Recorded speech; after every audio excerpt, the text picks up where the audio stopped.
சற்று முன் கிடைக்கப்பெற்ற மிக மிக முக்கியமான செய்தி ஒன்று வெளியாகியிருக்கு. திமுக தலைவர் ராஜினாமா. சற்று முன் பரபரப்பு.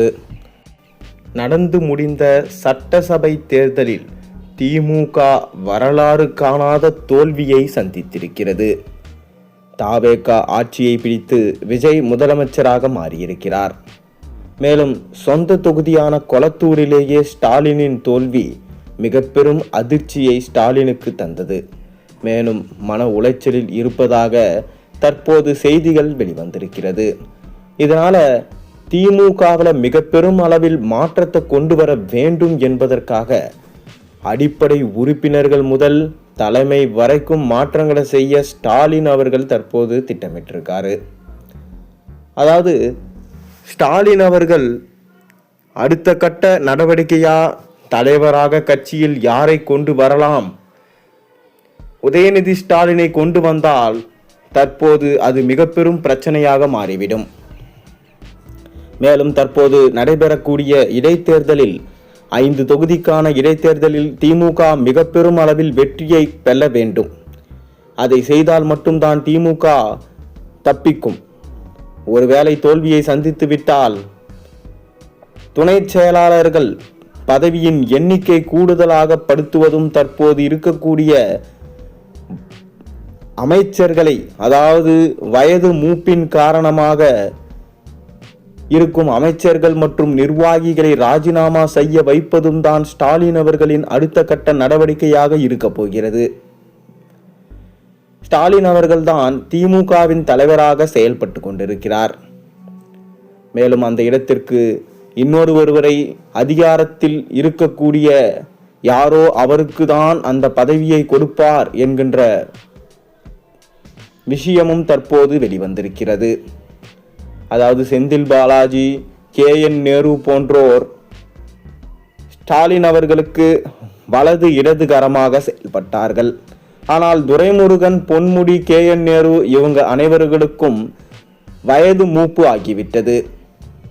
மேலும் ஏற்கனவே உதயநிதி ஸ்டாலின் திமுகவை உள்ள முக்கியமான அமைச்சர்களை, அதாவது வயது மூப்பின் காரணமாக இருக்கக்கூடிய அமைச்சர்களை போட்டியிட வைக்க வேண்டாம், இளைஞர்களுக்கு வாய்ப்பளிப்போம் என கூறியிருந்தார். ஆனால் ஸ்டாலின் தான் அதை கேட்க மறுத்துவிட்டார். அதனால் தற்போது இந்த வயதின் மூப்பின் காரணமாக ஆன அமைச்சர்களை திமுகவின் ஆலோசகர்களாக இருக்க வைக்கலாம் என்கின்ற முடிவுக்கு ஸ்டாலின் வந்திருக்கிறாராம். இவர்களது மாவட்ட செயலாளர் பதவியை பறித்து வேறு ஒரு இளம் தலைமையினருக்கு கொடுக்க வேண்டும் என சொல்லப்படுகிறது. ஆனால் தன்னுடைய குடும்ப உறுப்பினர்களுக்கு மட்டும் அதை கொடுத்து விடக்கூடாது. அப்படி கொடுத்தால் மீண்டும் வாரிசு அடிப்படையில் தான் திமுகவில் உள்ள அமைச்சர்களுக்கு பதவிகள் கிடைக்கிறது என்கின்ற பேச்சும் பொருள் எழுந்துவிடும். 5 ஆண்டுகள் திமுகவின் ஆட்சியில் பல மாற்றங்களை கொண்டு வந்திருக்கிறாங்களாம், பல திட்டங்களை கொண்டு வந்திருக்காங்களாம். மகளிரது ஓட்டுகள் நமக்கு தான், இளைஞர்களது ஓட்டுகள் நமக்கு தான் என்று கூறி வந்த திமுகவின் தலைமை தோல்வியை சந்திச்சதால பெரும் மனமுடைந்து ஒவ்வொரு மேடைகளிலும் பார்த்தீங்கன்னா கண்ணீர் விட்டு கதறும் அளவிற்கு திமுகவின் நிலைமை மாறிவிட்டது. கொளத்தூரில் மக்களை சந்தித்த போது கூட சேகர் பாபு ஸ்டாலினின் பின்னால் அழுது கொண்டேதான் வந்தார். அதற்கு காரணம் சொந்த தொகுதியிலேயே ஸ்டாலின் அவர்கள் தோற்றுவிட்டாரே, இனி என்ன செய்ய போகிறோம் என்கின்ற விஷயத்தால் தான். ஆனால் உண்மையிலே ஸ்டாலின் அவர்கள் தோற்றத்திற்கு காரணம் வயதான மாஜி அமைச்சர்கள், ஊழல் அமைச்சர்களை வைத்துக்கொண்டு கட்சி நடத்தியதுதான் என்கின்ற உளவுத்துறை ரிப்போர்ட்டும் ஸ்டாலினுக்கு கிடைச்சிருக்கிறது. இதனால் உட்கட்டமைப்பை மாற்றி அமைக்க வேண்டும் என்கின்ற விஷயத்தில் ஸ்டாலின் இறங்கியிருக்கிறார். மேலும் அனைத்து மாஜி அமைச்சர்களும் குறுநில மன்னர்களாக செயல்பட்டதும் தான் திமுகவின் தோல்விக்கு காரணம் என ரிப்போர்ட் வெளிவந்தது ஸ்டாலினுக்கு பேர் அதிர்ச்சியை கொடுத்திருக்கிறது. திமுகவின் கூட்டணி அமைச்சர்களும் தற்போது வெளியேறிவிட்டார்கள். 234 தொகுதிகளும் திமுக அவர்களது தொகுதிகளாக இருக்கக்கூடிய அந்த நிர்வாகிகள் தங்களது தொகுதிகளில் அடிப்படை வசதிகளை கூட செய்து தரவில்லை. இதனால்தான் தொடர்ந்து திமுக தோல்வியடைந்தது. எப்படியாவது இந்த முறை அடிப்படை வசதிகளை முழுமையாக செய்து வெற்றி அடைவதற்கான ஏற்பாடுகளை செய்ய வேண்டும். இல்லையென்றால் திமுக மீண்டும் பெரும் தோல்வியை சந்திக்கும். 2026 சட்டசபை தேர்தல் திமுகவுக்கு மிக பெரும் ஒரு இடியாக அமைஞ்சது. ஸ்டாலின் மட்டுமல்லாமல் உதயநிதி ஸ்டாலினும் மனமுடைந்தார். வீட்டுக்கு சென்று டிவிகளை உடைத்து விஜயை முதலமைச்சராக என்னால் ஏற்றுக்கொள்ள முடியாதுமா, ஏதாவது செய்யுங்கள் என தனது அம்மாவிடம் கதறியதாக சொல்லப்படுது. மேலும் துர்கா ஸ்டாலினும் தனது மகனுக்கு எதிர்க்கட்சி தலைவர் பதவியை கொடுத்து மிக பெரும் தவறு செய்து விட்டதாக நினைக்கிறார். தன் மகன் முதலமைச்சராக ஆக வேண்டும். மேலும் ஆனால் ஸ்டாலின் அவர்கள் என்ன நினைக்கின்றார் என்றால், தன் மகனுக்கு எதிர்க்கட்சி தலைவர் அந்தஸ்து பதவி என்பது சரியானது கிடையாது. ஏனென்றால் உதயநிதி அவர்களுக்கு சரியாக பேச தெரியவில்லை. இதனால் வருகின்ற இடைத்தேர்தலில் ஸ்டாலின் அவர்கள் போட்டியிட்டு வெற்றி அடைந்தால் அந்த எதிர்க்கட்சி தலைவர் பதவியை உதயநிதி ராஜினாமா செய்து வைப்பார். அந்த இடத்துக்கு ஸ்டாலின் வருவார் என்கின்ற தகவலும் தற்போது கிடைத்திருக்கிறது. ஒரு பக்கம் திமுகவின் குடும்பத்திற்குள்ளே ஸ்டாலின் அவர்கள் மீண்டும் நான் எதிர்க்கட்சி தலைவராக மாறினால்தான் கட்சியை மீண்டு கொண்டு வர முடியும் என கோருகிறார். ஆனால் துர்கா ஸ்டாலினோ என் மகன் முதலமைச்சராக ஆவதற்கு அனைத்து தகுதிகளும் இருக்கிறது, அவரை உடனே முதலமைச்சராக ஆக்குவதற்கு விஜயின் ஆட்சியை கலையுங்கள் என கூறியிருக்கிறார். ஆனால் உதயநிதி ஸ்டாலினை தற்போது முதலமைச்சர் ஆக்கினால் நாடு கொந்தளித்துவிடும்.